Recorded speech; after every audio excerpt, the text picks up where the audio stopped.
사용하시기로 작정하신 하나님께 모든 영광과 찬송을 올려드립니다. 귀한 찬양 감사드립니다. 이제 오늘 우리에게 주시는 하나님의 말씀을 봉독하도록 하겠습니다. 오늘 주시는 말씀은 로마서 8장 22절에서 28절까지의 말씀이 되겠습니다.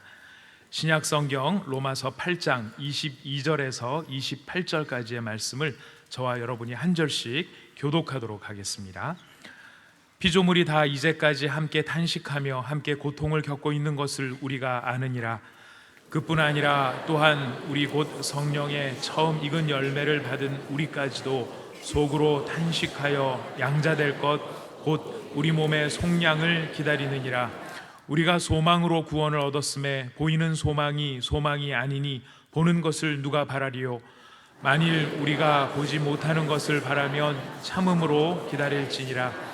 이와 같이 성령도 우리의 연약함을 도우시나니 우리는 마땅히 기도할 바를 알지 못하나 오직 성령이 말할 수 없는 탄식으로 우리를 위하여 친히 간구하시느니라.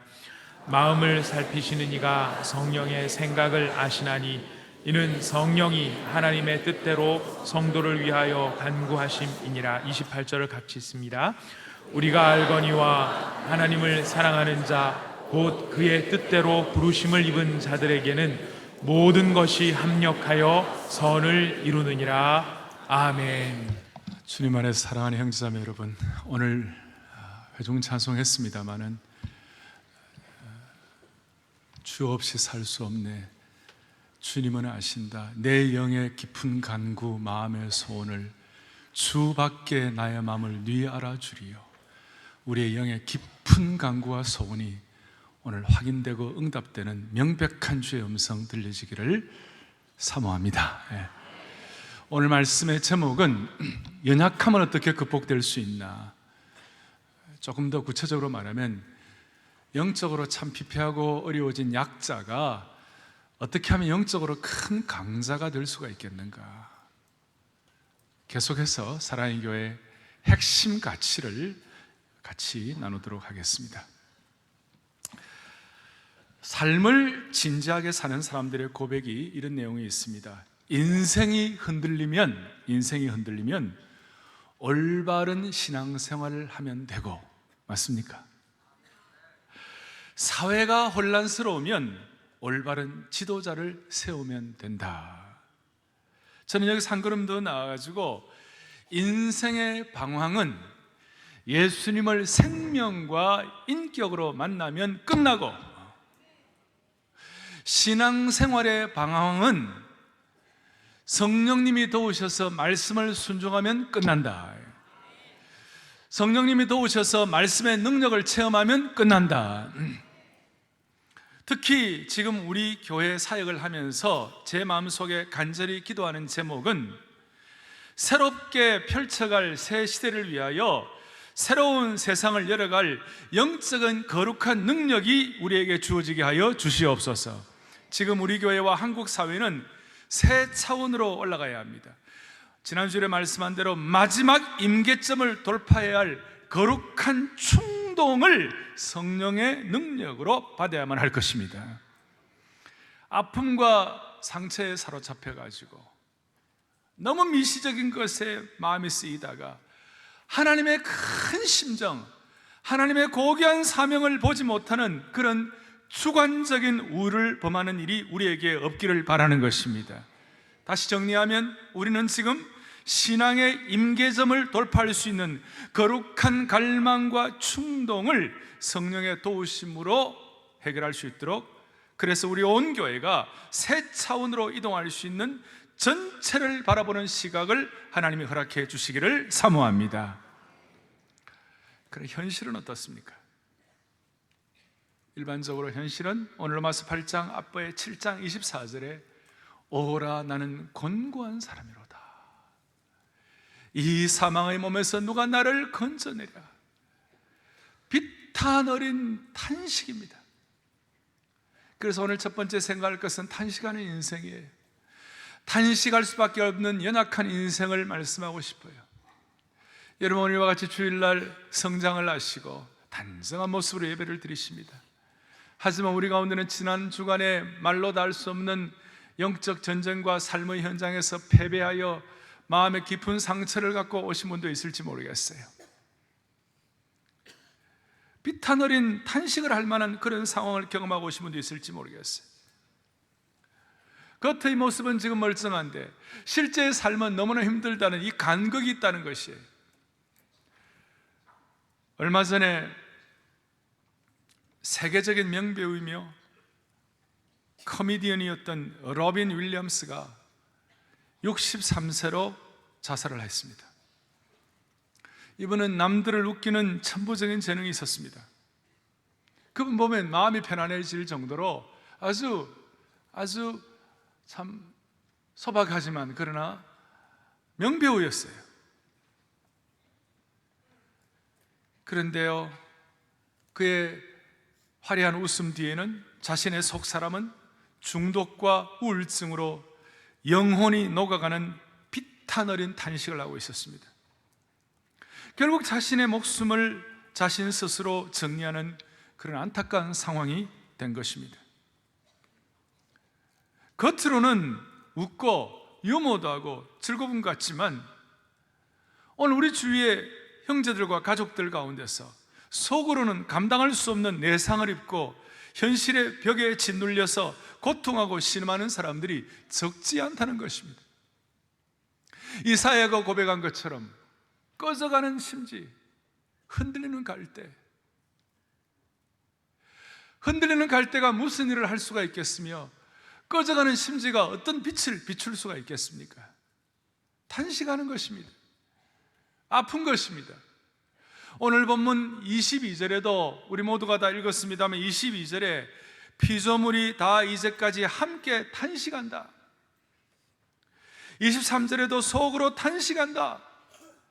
이 탄식이라는 말은 헬라의 원뜻은 어떤 뜻인가 하면 장례식에서 울부짖는 아픔과 외침과 몸부림이 여기에 탄식이라는 말이에요. 너무 아파서 비탄 어린 외침을 외칠 수밖에 없는 그런 상황이 된다는 것이에요. 어떤 탄식입니까? 22절에 인간 세계의 탄식입니다. 인간이 모두가 다 아담의 후손입니다. 부패한 아담의 본성을 갖고 있습니다. 탄식하는 것입니다. 하나님의 의를 따르고 싶은데도 따르지 못하는, 안 되는 줄 알면서 왜 그랬을까 작심삼일하면서 정말 탄식하는 것입니다.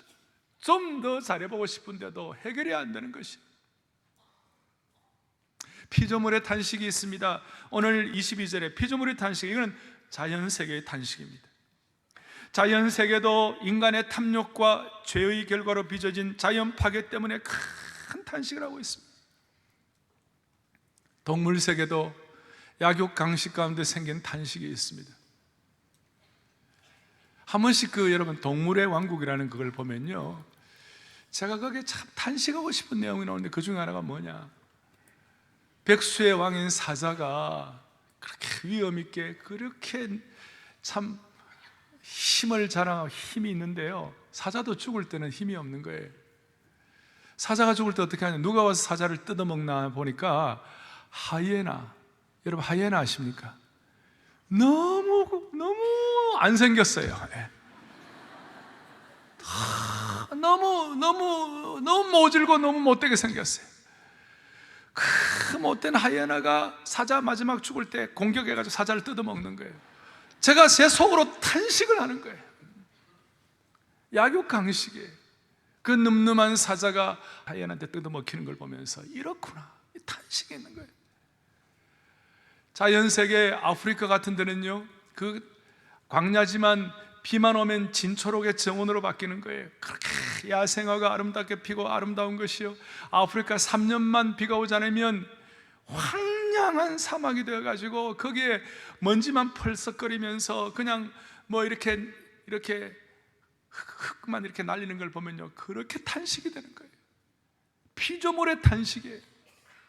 한 걸음 더 나서 23절에 보세요. 우리 곧 성령의 처음 익은 열매를 받는 우리까지도, 예수 믿고 구원받고 하나님의 자녀가 된 우리들까지도 뭡니까? 23절 뒤에 보니까 속으로 탄식하며 양자 될 것 곧 우리 몸의 속량을 기다리느니라. 구원받은 사람들도 탄식이 있는 거예요. 신앙생활 하다 보면 참 어려운 상황들 가운데서 탄식할 수밖에 없어. 그래서 우리가 마음속에 주님, 빨리 주님 만나기를 원합니다. 정말 천국 가기를 원합니다. 이런 마음의 간절한 소원이 있을 정도로 탄식이 우리에게 있는 거예요. 탄식하는 거예요. 그런데 탄식으로 끝나는 것이 아니죠. 오늘 사랑의 교회 새로운 핵심 가치는 무엇입니까? 그 탄식이 아니라 26절에 이와 같이 성령도 우리의 연약함을 뭐 하신다고 그랬습니까? 도우신다고 그랬어요. 로마서 8장과 7장의 차이는 뭡니까? 7장에는 성령이라는 말이 거의 나오지 않아요. 영이라는 말이 6절에 간단히 한번 나오긴 하지만 거의 안 나오고, 로마서 8장에는 오늘 이 본문 앞에까지만 해도 성령이라는 말이 19번이나 나오고요, 계속 뒷부분에는 성령이라는 말씀이 이렇게 막 도배질을 할 정도로 성령이라는 말씀이 나와요. 오라 나는 곤고한 사람이로다, 이 사망의 몸에서 누가 나를 건지랴 하는 탄식할 수밖에 없는 환경을 8장에서는 완전히 대반전을 하는 거예요. 로마서 8장, 로마서 전체는 1장부터 7장까지는 하나님의 의를 성령님을 통하여 받아들이고 하나님의 자녀가 되는 거예요. receive하고 받아들이는 거예요. 그리고 8장부터 12장까지는 하나님의 의를 받아들이는 사람들이 어떻게 살아가느냐, 삶이 나오는 거예요. 받아들이는 사람이 사는 거예요. 그리고 13장부터 16장까지 여러분 잘 아시는 대로 하나님의 의를 받아들이는 그 사람들이 그 받아들이는 삶을 다른 사람들에게 나누는 거예요.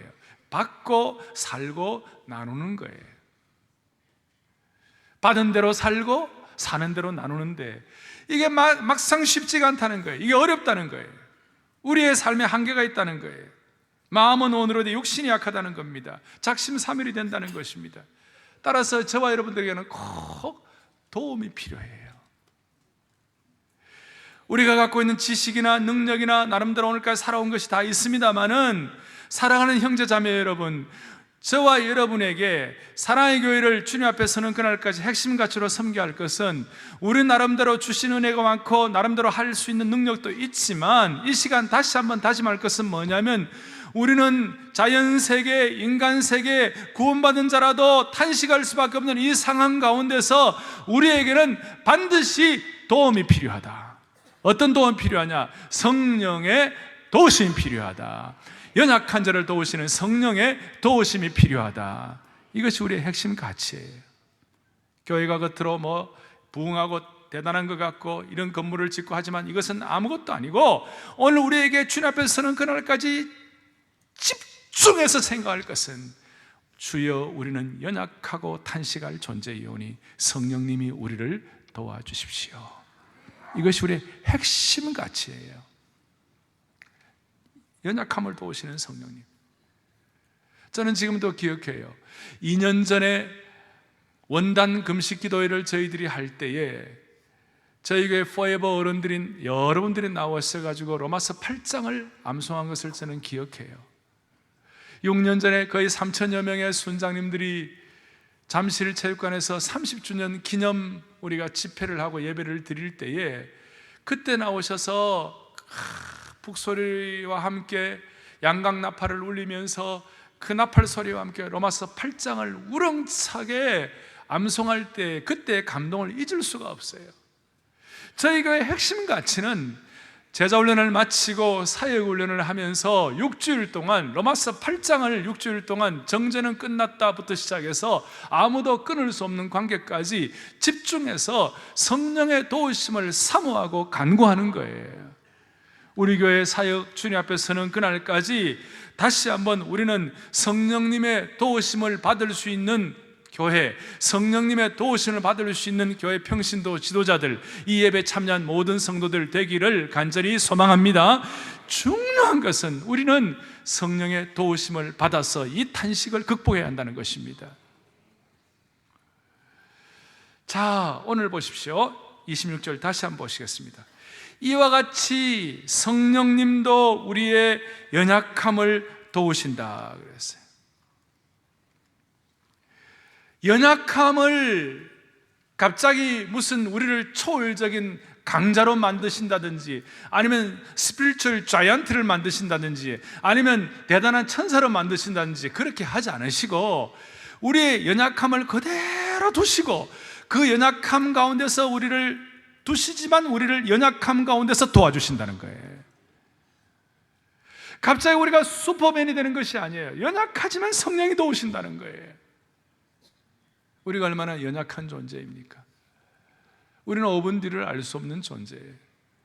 우리가 5분 뒤를 알 수 있다면 우리 가운데 교통사고 나는 사람 아무도 없을 것이고, 5분 뒤에 일을 알 수 있다면 우리가 사고 날 사람이 없을 거예요. 우리가 얼마나 연약한 존재예요. 우리는 감기 하나 들어도 우리 힘으로 해결할 수 없는 약한 존재예요. 감기 들고 바이러스 들면 우리 힘으로 해결할 수 없어요. 요즘 슈퍼바이러스 에볼라를 어떻게 해결하지 못해서 온 세계가 전전긍긍하고 있어요. 우리는 약한 존재예요. 신앙이 있어도 우리가 약할 때가 많아요.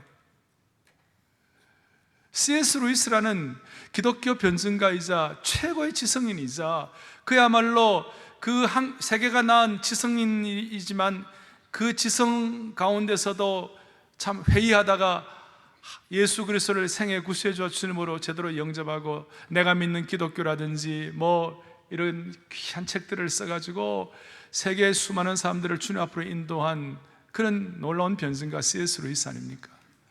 그가 늦게, 좀 늦은 나이에 결혼을 했어요. 조이라는 아내를 만나 결혼을 했는데 참 결혼 생활을 서로 사랑하면서 아름답게 가꾸고 가고 있었는데 아내가 암이 들었어요. 암 들고 투병하고 고통하고 힘들다가 주님이 부르셨어요. 그 과정에 C.S. 루이스가 너무 괴로워가지고 책을 썼어요. 헤아려 본 슬픔이라는 책을 썼어요. 그 책에서 그는 신앙적으로 크게 괴로워하고 있었어요. 그 가운데 그는 너무나 마음이 안타깝고 화가 나가지고 성난 목소리로 하나님께 고함 지르고 회의하고 발버둥 치는 내용이 나타나 있어요. 복음주의 대표 신학자 중에 하나인 알리스터 맥그라스가 그 책에 대해서 C.S. 루이스는 이 책에서 신앙의 위태로움을 보여주고 있다고 말할 정도로 그는 아내의 죽음을 앞에 놓고 신앙적인 연약함을 드러내고 있어요. 그는 신앙의 위대한 통찰을 보여주었던 사람이었어요.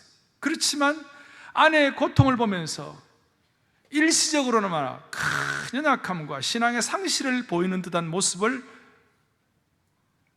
나타냈어요. 대단한 기독교 변증가였지만 연약한 모습이 있었어요. 나중에 물론 C.S. 루이스는 아내의 죽음 이후에 신앙을 회복했고 이성적으로만 접근했던 신앙에서 전심으로 하나님을 이해하는 자신의 신앙을 재발견했어요. 뭘 말합니까? 참으로 세상적으로 대단하다 할지라도 막상 어려움, 고통이 산처럼 앞에 나타나면 인간이 연약한 존재가 될 수밖에 없는 거예요. 그런 상황에서 C.S. 루이스 같은 경우는 지성으로, 이성으로, 머리로 믿었던 신앙을 오늘도 기도하셨습니다만 가슴에까지 내려와가지고 머리로 믿었던 신앙을 전심으로 하나님께 의탁할 수 있도록 그런 존재가 되게 한 것이 뭐냐? 오늘 로마서 8장 1절 2절에 이제 예수님 안에는 정죄함이 없는, 특별히 그 이유는 2절에 이는 그리스도 예수 안에 있는 생명의 성령의 법이 죄와 사망의 법으로부터 너희를 해방하였습니다. C.S. 루이스 같은 대단한 사람도 시험 둘 수 있고 연약할 수 있지만 나중에 그가 어려워지고 난 다음에 하나님을 전적으로 의탁함으로 특별히 성령님이 그의 연약함을 도우셔가지고 생명의 성령의 법이 죄와 사망의 법으로부터 우리를 해방시켜 주시는 거예요. 그 법이란 말은 능력이라고 말씀드렸어요. 생명의 성령의 능력이 연약한 우리의 삶에 죄와 사망의 능력으로부터 우리를 해방시켜 주시는 거예요. 따라서 우리 모두는 오늘 이 시간 귀하게 생각할 것은 뭐냐? 우리는 우리의 연약함을 성령의 도우심으로 우리는 돌파해야 한다. 단순한 것 같지만 여러분 마음속에, 그래야 우리 삶 속에 대반전이 일어나기 시작하는 거예요. 그러면 구체적으로 어떻게 성령은 우리를 도와주십니까? 어떻게 도와주십니까? 26절에 성령도 우리의 연약함을 도우시나니 우리가 마땅히 기도할 바를 알지 못하지만 오직 성령이 말할 수 없는 뭐로요? 탄식으로 우리를 위하여 친히 강구하신다. 조금 전까지는 하더라도 인간의 한계, 육신의 한계, 자연세계의 탄식이, 피조물의 탄식이 많이 나타났습니다. 그런데 26절과 27절에 오면 성령이 말할 수 없는 탄식으로 우리를 위하여 기도하시고 간구하시고, 몇 번이나 나오죠? 우리를 위하여 기도해 주신다. 성령이 우리를 위하여 간구해 주신다. 또 27절에 보니까 마음을 살피신다. 27절 뒤에도 성도를 위하여 간구해 주신다. 몇 번이나 계속 현재형으로 계속해서 우리를 위하여 성령께서 탄식하시고 기도하신다는 거예요. 구체적으로 우리를 위하여 탄식하며 기도해 주신다는 사실을 믿으십시다. 이것은 성령님이 단순히 탄식하시고 기도하시는 정도가 아니고 뭐와 연결되어 있냐면 34절을 보겠어요. 34절을 좀 집중해서 우리 크게 합독하십시다. 같이 34절을 보겠습니다. 누가 정죄하리요? 죽으실 뿐 아니라 다시 살아나시는 그리스도 예수시니 그는 하나님의 우편에 계신 자요 우리를 위하여, 아멘, 우리를 위하여 간구하시는 자시니라. 성령이 우리를 위하여 탄식하시는 거예요. 이것은 우리를 위하여 간구하시고 기도하시고 살피시는 거예요. 그런데 이것이 뭐와 연결되어 있는가? 34절에 하나님 우편에 앉아 계시는 우리 주님 예수 그리스도께서 오늘도 우리를 위하여 중보기도 하시는 것과 연결되어 있다는 것입니다. 이렇게 말할 수 있습니다. 예수님은 우리를 위하여 오리지널 중보자가 되어주시고 성령님은 우리를 위하여 탄식하시며 기도해 주시는 또 다른 보혜사가 되어주시는 것입니다. 이런 내용들을 가지고 종합해 볼 때에 성령께서는 24시간 쉬지 않고 우리를 위하여 탄식하시는 것입니다. 예수 그리스도께서 우리를 위하여 24시간 중보기도 하고 계시는 것입니다. 그 결과 어떤 일이 벌어지는가?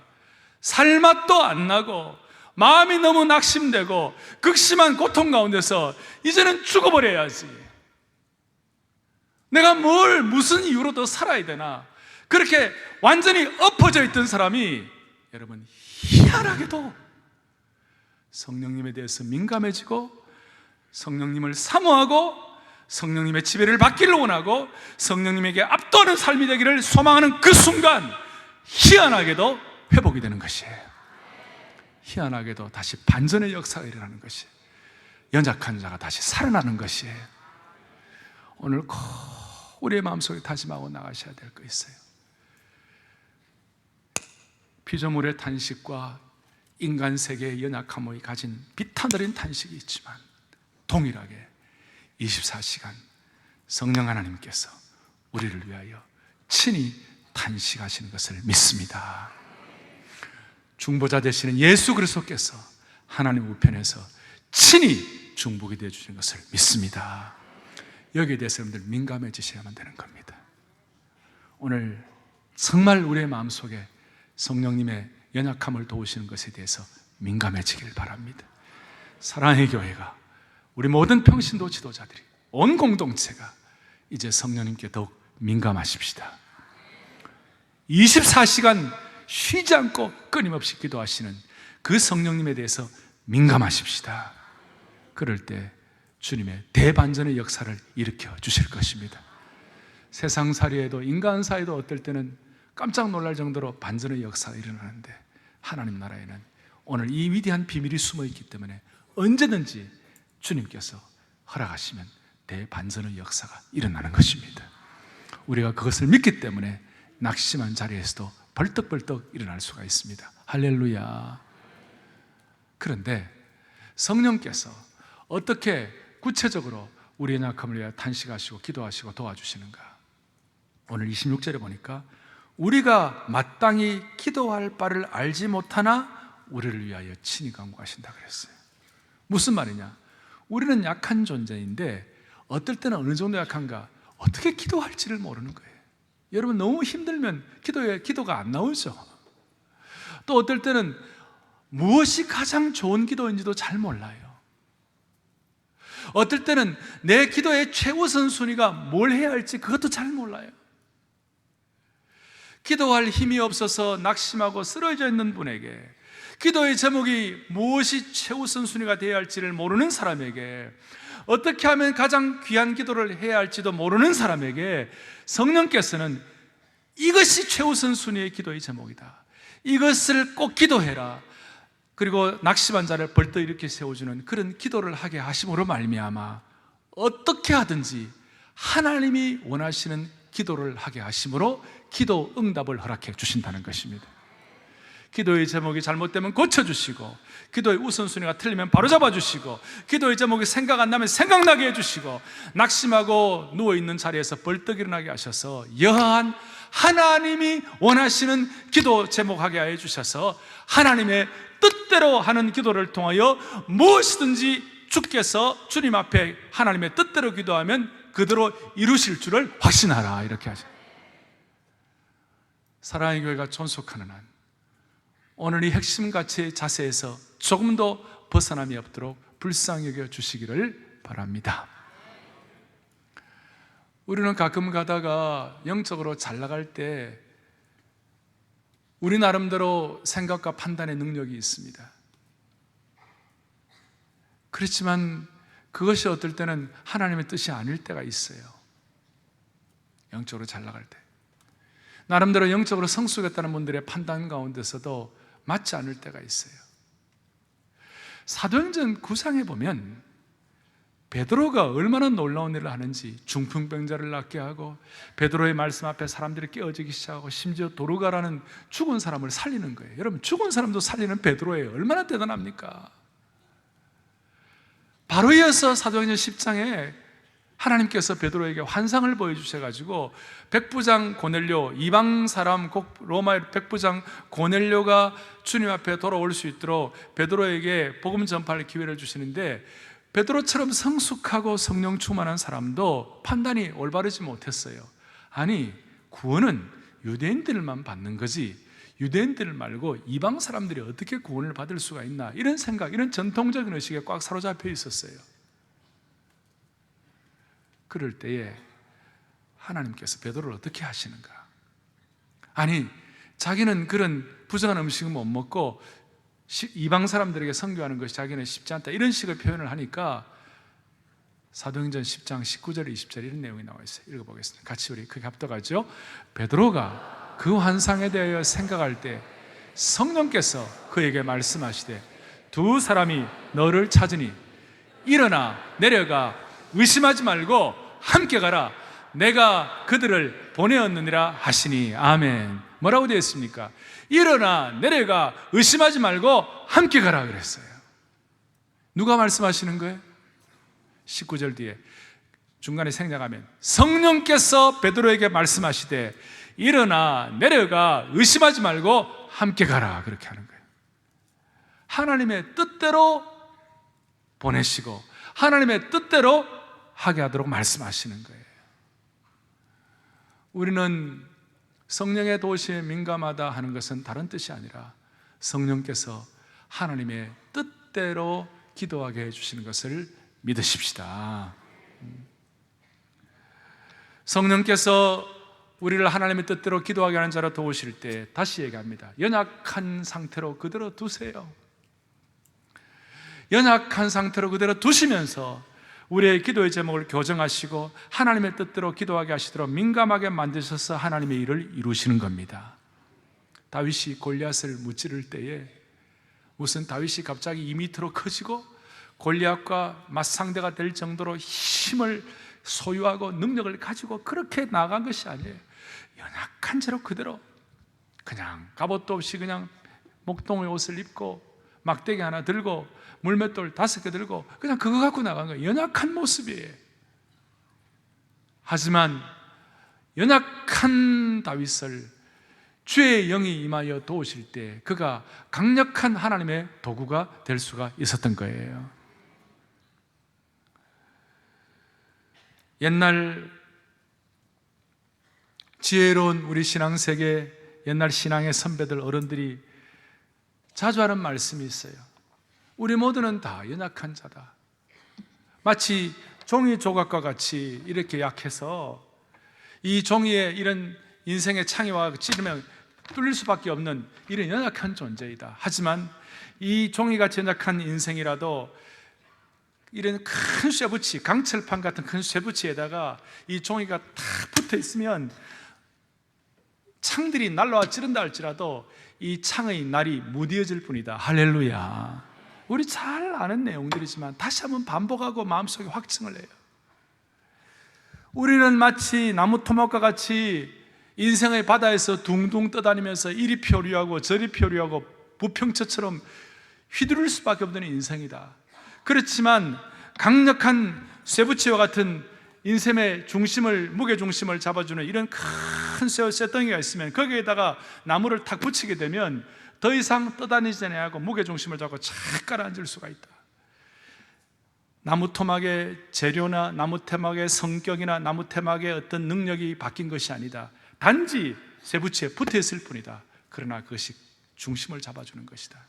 오늘 우리는 부평초 같은 인생, 연약한 인생이고, 그렇지만 하나님께서 우리를 성령의 강력한 철판 앞에 붙여주실 때 공격도 막을 수가 있는 것이요, 무게중심도 잡을 수가 있다는 것입니다. 이런 압도하는 성령의 능력에 우리가 연약한 자를 도우시는 능력에 의존할 수 있는 축복을 주시기를 원합니다. 제가 지금 우리의 연약함을 말씀을 드렸고, 두 번째로는 연약한 존재이지만 성령께서 기도의 생활을 구체적으로 도우셔서 연약함을 극복할 수 있도록 만들어주시는 것을 말씀을 드렸습니다. 그렇다면 세 번째로 그 결과가 무엇입니까? 28절입니다. 28절에 뭐라고 나와 있습니까? 이와 같이 나와 있습니다. 우리가 알거니와 하나님을 사랑하는 자, 곧 그 뜻대로 부르심을 입은 자들에게는 모든 것이 합력하여 뭘 이룬다고요? 선을 이룬다. 결과가 합력하여 선을 이룬다는 것입니다. 그냥 선이 아니라 합력하여 선을 이루는 거예요. 이 선이 뭘까요? 바울은 이 선은 우리가 소망하는 최종적인 구원의 단계 성화를 말하고 있음이 분명합니다. 최종적으로 우리의 영광의 몸을 입고 성화되는 과정을 성화되는 입장을 말씀하고 있지만, 하지만 우리가 이 선을 꼭 최종적인 영광, 최종적인 성화만으로 국한시킬 필요는 없다고 봅니다. 그것은 선을 이룬다고 할 때 이 땅에 우리가 살아가면서 성령님을 통하여 받을 수 있는 도움과 축복, 모든 것을 포함해도 무리한 해석은 아니라고 생각합니다. 합력하여 선을 이룬다. 성령께서 우리의 연약함을 도우실 때에 합력하여 선을 이룬다는 뜻은 어떤 뜻인가? 최종적인 영광과 성화도 중요하지만 오늘 지금 이 순간 이 시대를 살아가는 우리들에게는 최종적인 선을 이룬다는 것은 우리의 탄식과 연약함이 극복된다, 그 말이에요. 우리 모두는 인생으로 태어난 이상 모두가 다 약점과 연약함이 있는 거예요. 그 연약함과 약점이 성령님의 도우심을 통하여 극복될 수 있다는 사실을 믿으십시오. 따라서 저는 신앙세계의 전 생애를, 신앙세계의 역사를 전체적인 도표로 그려본다면 예수 믿는 사람의 역사는 다른 것이 아니라 그의 인생이 부족하지만 성령님의 도우심을 받아 그의 연약함이 점점 극복되어가는 과정인 것이에요. 사랑하는 여러분, 우리 공동체도 우리의 삶도 모두가 다 마음에 다짐할 것은 성령님을 통하여 우리의 인생의 여정이 점점 극복되게 하여 주십시오. 할렐루야. 이것은 제가 자주 강조하는 대로 자기의 연약함이 성령님을 통해 극복될 때마다 이미 결정된 것 가지고 인생을 더 이상 낭비하지 아니하고 내가 더 잘 할 수 있는 것에 목숨을 거는 열심과 집중력으로 승화된다는 사실을 믿으셔야 합니다. 이미 결정된 것이 무엇이에요? 내가 어디서 태어났다, 내가 어떤 부모를 만났다, 내가 어디서 뭘 했다, 내가 과거 이력이 어떻다, 내가 얼굴이 어떻게 생겼다, 내 모습이 어떻다, 이미 결정된 거예요. 거기에다가 뭐 사람이니까 다 완벽하지는 못하죠. 부족함이 있을 수 있죠. 거기에다 인생 낭비하지 아니하고 내가 더 잘할 수 있는 건 뭐예요? 내 연약함을 도우시는 성령께 나를 더 의존할 수가 있는 것이에요. 내 연약함을 도우시는 성령님의 도우심에 더 민감할 수가 있는 거예요. 그런데 너무나 수많은 사람들이, 자매들 같은 경우도 이미 생긴 모습대로 살고 계시면 좋은데 이미 결정된 것 가지고 고민하지 말고 내 연약함을 도와서 성령께 의존하면 얼굴이 바뀌기 시작하는 거예요.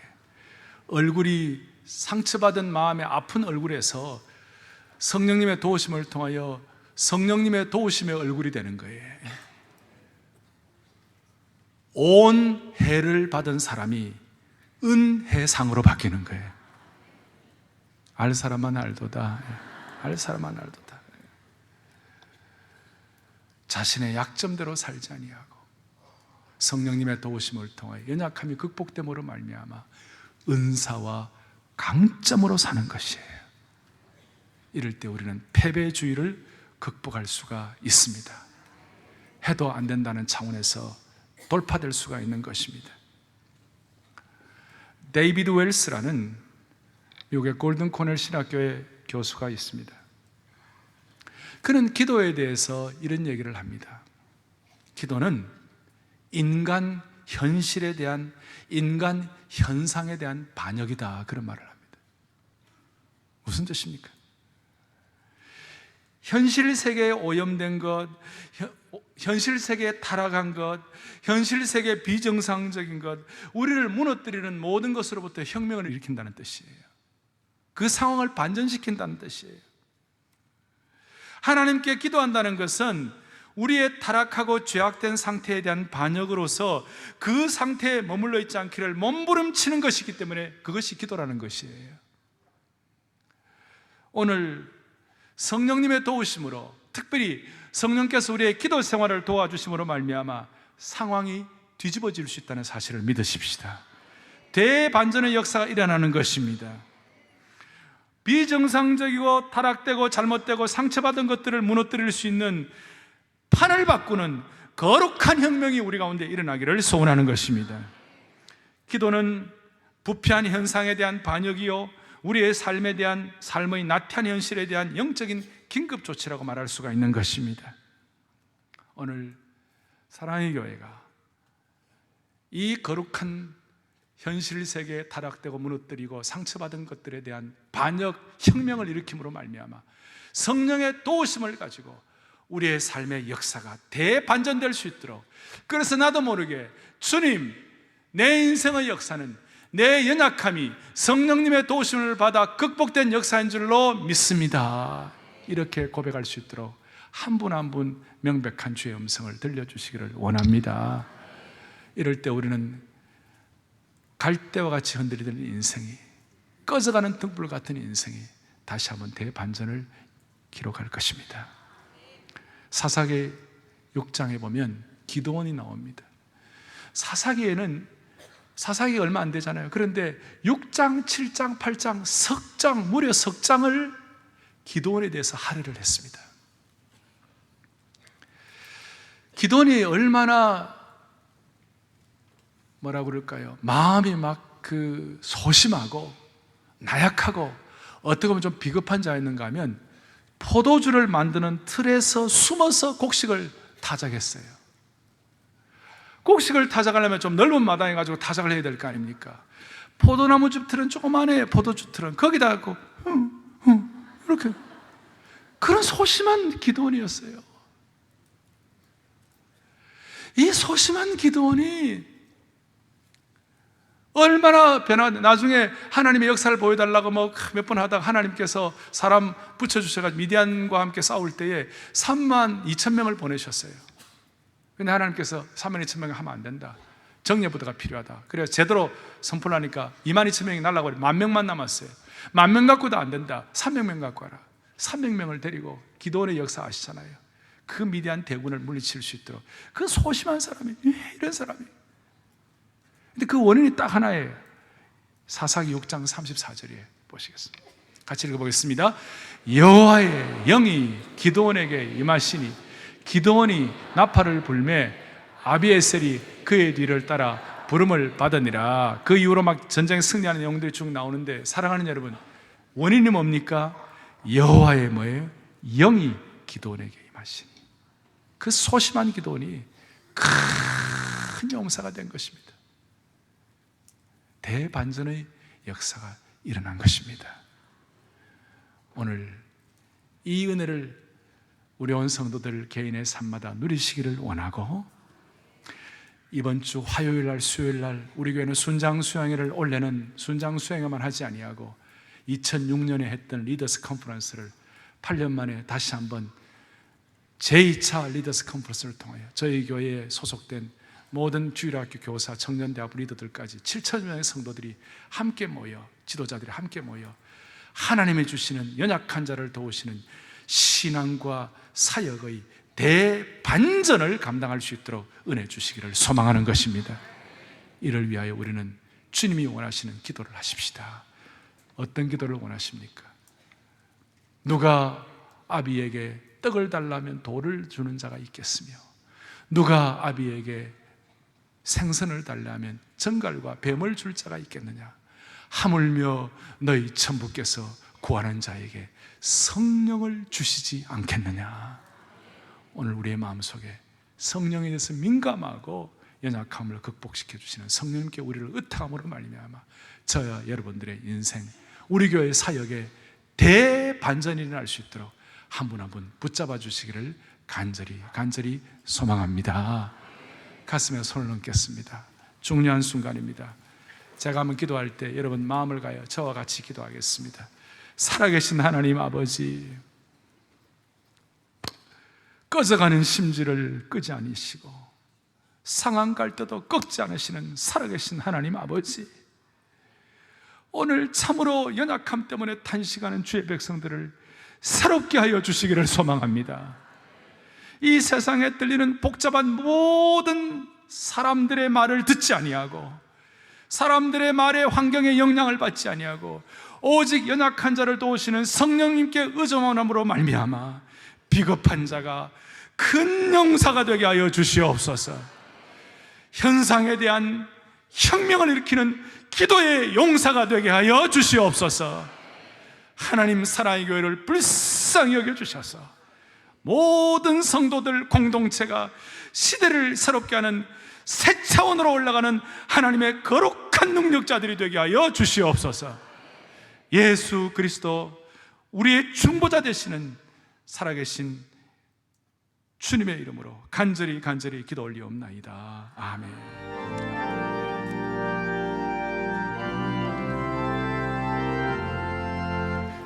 우주와 함께 나서으니 우주와 함께 나서나 영광의 기한이 이르도록 언제나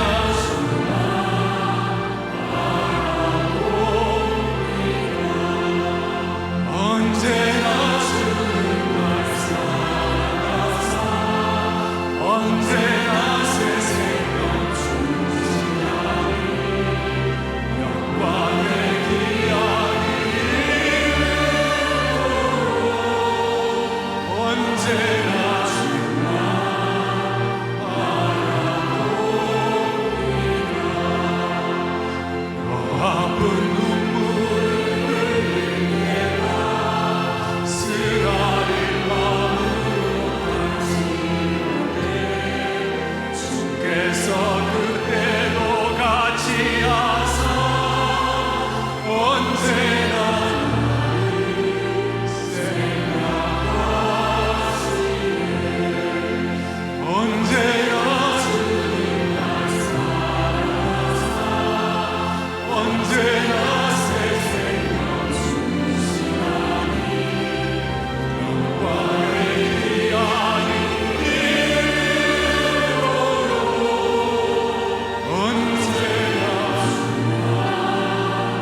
약할 때 강함 주시네. 나의 보배가 되신 주, 약할 때 강함 주시네. 나의 보배가 되신 주, 주 나의 모든 것. 주 안에 있는 모든 나는 포기할 수 없는 주 나의 모든 것. 십자가 죄 사하셨네. 주님의 이름 찬양해. 십자가 죄 사하셨네. 주님의 이름 찬양해. 주 나의 모든 것. 쓰러진 나를 세우고 쓰러진 나를 세우고 나의 빈잔을 채우네. 주 나의 모든 것. 함께 예수 어린 양 전귀하리라.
지난 15일부터 사흘 동안 사랑의 교회 안성수양관에서 2014 BSC 복음 수련회가 진행됐습니다. 하늘에서 내려온 떡이라는 주제의 복음 수련회는 교회에 나온 지 얼마 안 되는 청년들을 위해 매해 열리는 수련회인데요. 이번 복음 수련회에서는 전 청년부 교역자였던 김단일 목사가 주 강사로 말씀을 전했습니다. 사회에서 지치고 힘든 청년들이 말씀을 통해 회복을 찾고 주님만을 바라보는 시간이었습니다. BSC는 비기닝 사랑 철치라는 것의 약자고요. 저희들이 추구하는 세 가지 목표는 belonging, 그다음에 settlement, conviction of salvation이라고 해서 새로 오신 분들을 청년부에 소개시켜드리고 정착을 시켜드리는 것에 목적이 있고요. 하지만 그것보다 제일 중요한 것은 구원의 확신에 대해서 함께 나누고 정말로 하나님을 인격적으로 영접할 수 있도록 도와드리는 것이 저희들 BSC의 목표입니다. 그런 의미에서 정말로 복음이 우리 안에 어떻게 역동적으로 역사해서 우리가 어떻게 세상을 살아가야 될지 깊이 고민하고 함께 기도하고 나누는 시간, 그 시간이 바로 복음 수련회인 것 같습니다. 청년부 공동체 일원으로 소속감을 키우기 위한 조별 활동 시간, 조대항으로 전원이 음료를 돌아가며 마시는 가나 혼인잔치 게임, 수박을 나눠 먹는 오병이어 게임 등을 하며 아이들처럼 어우러져 서로에 대한 벽을 허물어가기 시작합니다. 신앙생활로서 가진 이런 수련회 자체가 복음 수련회가 처음이었고 평소에는 이제 매번 주일에만 나가는 그냥 형식적인 예배를 드렸다면은 좀 더 같은 마음을 가진 형제 자매님들과 한 시 공간에 있음으로 해서 복음을 느낄 수 있었던 되게 소중한 시간이었던 것 같습니다. 저녁 집회 시간, 세례교회만 참여하는 성찬식과 달리 누구든지 함께할 수 있는 애찬식이 준비됐습니다. 청년들은 직접 떡을 떼고 포도주를 나누며 예수님의 살과 피값으로 죄사함 받은 것을 되새기며 구원의 복음을 몸소 체험했습니다. 하나님 안에서 형제 자매로 맺어진 청년들, 서로의 삶을 나누며 수련회의 밤은 깊어갔습니다. 청년들이 복음 수련회 기간을 통해 더 빨리 교회에 정착하고 교회의 든든한 일꾼이 되길 소망합니다.